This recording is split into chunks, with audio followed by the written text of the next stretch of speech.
36주 된 태아를 낙태 임신 중단했다고 주장하는 영상이 소셜미디어 SNS에 올라와 경찰이 수사에 착수한 가운데 서울특별시 사회회장 황규석과 경찰의 철저한 사실관계 확인을 촉구하고 나섰다. 서울시의사회는 16일 성명에서 태아 살인이란 국민적 의구심을 불러일으키는 사안이기에 철저한 사실관계 확인이 필요하다며 만일 의혹이 사실로 밝혀진다면 임신 중절 수술을 실시한 의료진에 대한 강력한 처벌이 필요하다고 강조했다. 그러면서 전문가 평가단 등의 철저한 조사를 통해 자체적으로 강력한 징계 조치를 내리겠다는 입장을 밝혔다. 서울시의사회는 불법적이고 비윤리적인 행위가 있었음이 밝혀지는 경우 신속하고 강력한 징계 조치 등 전문가 윤리준수와 자율관리에 최선을 다할 것이라고 설명했다. 만약 의혹이 거짓으로 밝혀진다면 이는 유튜브를 이용한 경제적인 이득을 위해 거짓사실로 국민을 호도하고 의사와 환자 사이의 신뢰를 무너뜨림으로써 국민의 생명까지 위협한 심각한 범죄 행위라며 법정 최고형으로 다스려줄 것을 강력하게 요청한다고 서울시의사회는 밝혔다. 앞서 자신을 20대 여성이라고 소개한 어씨는 임신 36주차에 중절 수술을 받은 과정을 브이로그의 형식으로 자신의 유튜브 계정에 올렸다.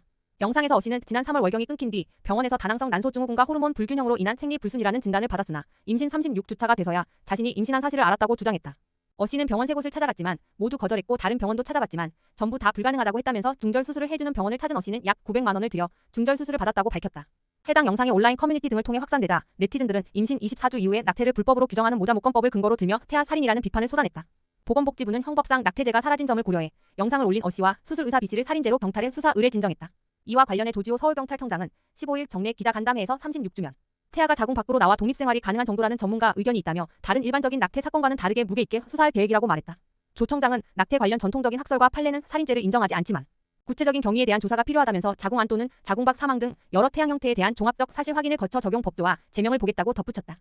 이후 서울경찰청은 16일 해당 사건을 형사기동대에 배당해 엄정 수사할 방침이라고 밝혔다.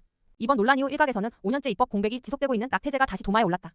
헌법재판소가 이미 헌법에 어긋난다는 결정을 내린 만큼 의료계 혼란을 막고 사각지대에 놓인 여성의 권리 보장을 위해 국회가 서둘러 대체 입법을 마련해야 한다는 목소리가 나왔다. 헌재는 2019년 4월 형법상 낙태죄 조항에 대해 재판관 7대의 의견으로 헌법 불합치 결정을 내렸다. 헌법 불합치란 위헌 판단을 하면서도 혼란을 피하기 위해 국회가 법을 개정할 때까지 한시적으로 효력을 유지하는 결정이다. 당시 헌재는 임신기간 전체를 통틀어 모든 낙태를 전면 금지하는 것은 여성의 자기결정권 침해라며 임신 22주 내외에 도달하기 전까지의 낙태는 국가가 생명보호 수단 정도를 달리 정할 수 있다고 판단했다. 그러면서 2020년 말까지 대체 입법을 마련할 것을 주문했다. 21대 국회에서 정부와 정치권은 헌재의 취지를 반영한 형법 개정안을 냈지만 대부분 상임위원회 논의조차 제대로 진행되지 못한 채 임기 만료로 폐기됐다.